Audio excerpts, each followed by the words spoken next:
Hi guys, it's me again.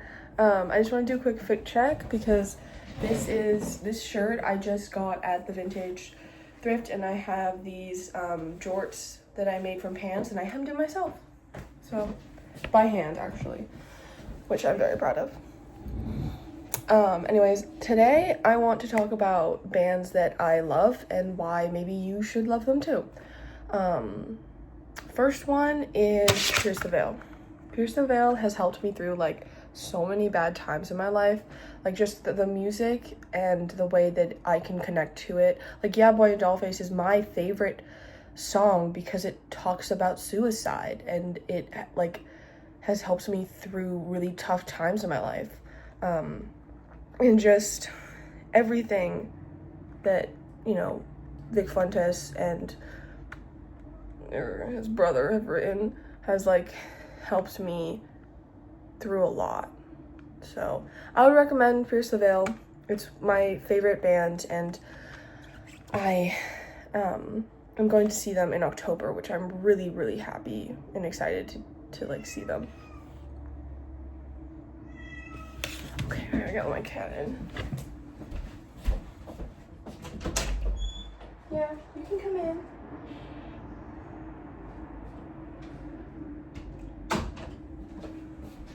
Are you gonna go up? Yeah. Sorry, cat break. Hi, babies. I know. You're sweet babies. You're sweet babies.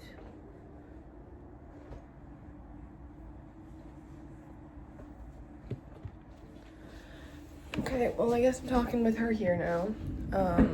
She really likes this like hat thing that I have. It's a headband, but it's a flamingo. She's always like, okay, I don't want your butt in my face. Stop it. Okay.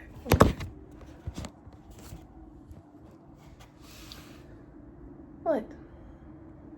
Okay. Anyways, my second is Dead Kennedys because they're a punk band. And, okay, thanks. Do you want to get down? Okay. And come on, Peta. This is Peta, by the way. Oh my god. And she knocked it on the floor.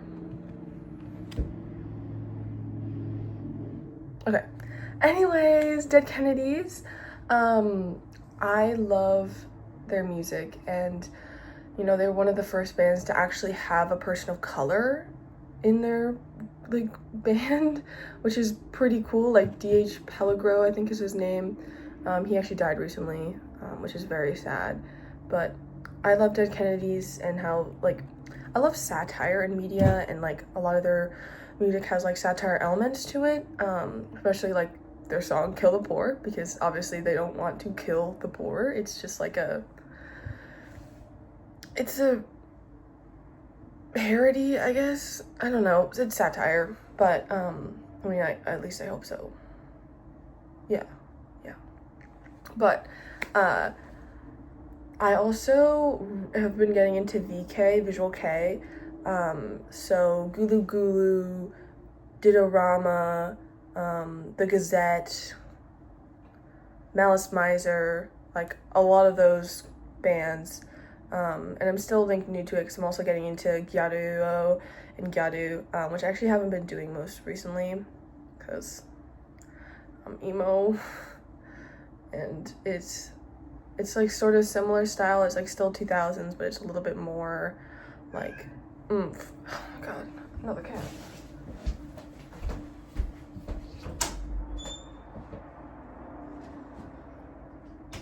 Okay. This is my babies. This is my babies. This is my babies. Aww. He's a sweetie pie. And he actually lets me pick him up, which is nice. Okay. Anyways, what was I talking about? Yeah, Visual K. Another band that I really like, Fall Out Boy. Fall Out Boy, like I literally have a dog tag on right now that I got. It's like Through Infinity on High, which is one of my favorite albums. And I really like their music. It's not like, Pete Wentz is an actual terrible human being, and I can make a whole video about that, but I do not support Pete Wentz in any capacity. There was a time in my life that I did, because I didn't know what he did. Like, I didn't know that he groomed, like, probably both Patrick and Joe, and he also, like, heavily groomed Ryan Ross, and, like, messed with their, like, Panic at the Disco and the whole label thing. Really bad stuff that he did. Like, he was into little boys, like, yes. But anyways, I love Patrick Stump and Joe and Andy. Like, Andy, a little questionable that he, like, probably knew stuff was happening, and I can't forgive him for that, but his political takes are very, very good. He's the one who actually really got me into being political, actually, so I have to give him a little credit for that, because, like, humans are flawed, but it's not an excuse to, like, know that something's happening, know that your best friend is doing something like that, and then you don't say anything. So it's just a little problematic. Not even just a little, like, that's problematic. But Andy, he's I think an anarcho something. He's some sort of anarchist. And I remember listening to this interview he did where he talked about a lot of the stuff that he read, and the, like, comics that he would read growing up, stuff that radicalized him. Definitely listened to a lot of punk music, a lot of,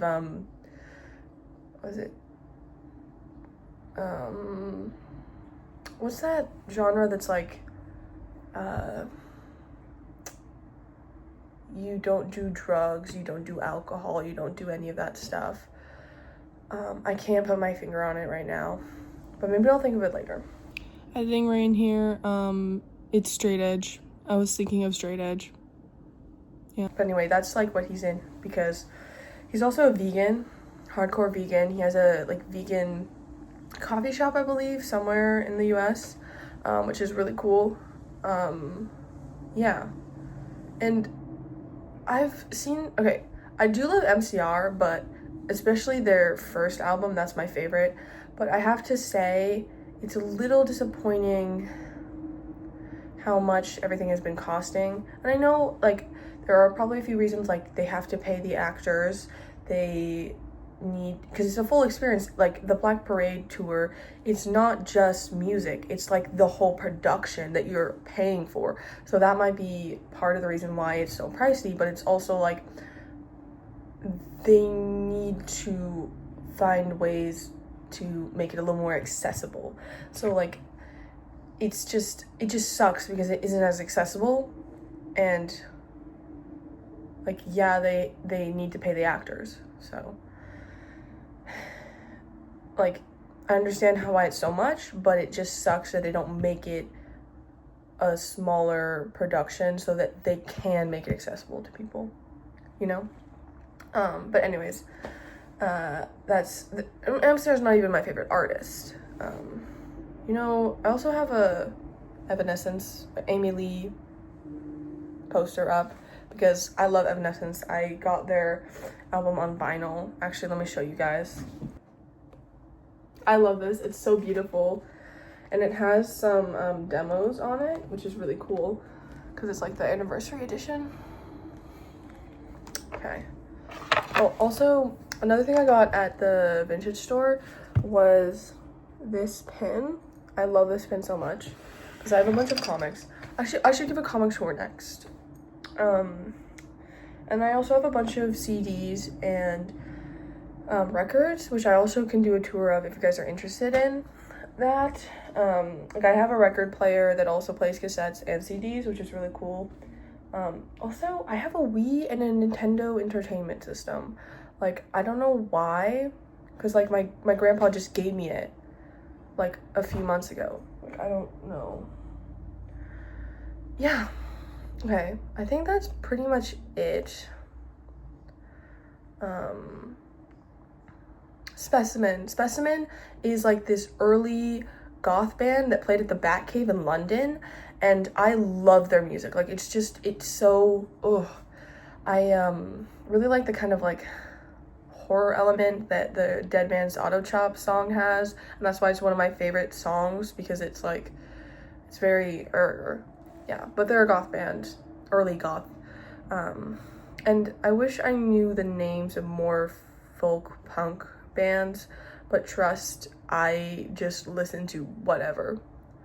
Also, like, I listen to like a lot of different kinds of music. Oh, Scrams and Screamo, big genre for me right now. So like Silverstein, there's a bunch of ones that like I just can't remember the name of because they're so obscure. But yeah. And I'll always love scene music, so like Millionaires, Broken Side, Dot Dot Curve, Nicosaur, I Set My Friends on Fire, and stuff like that.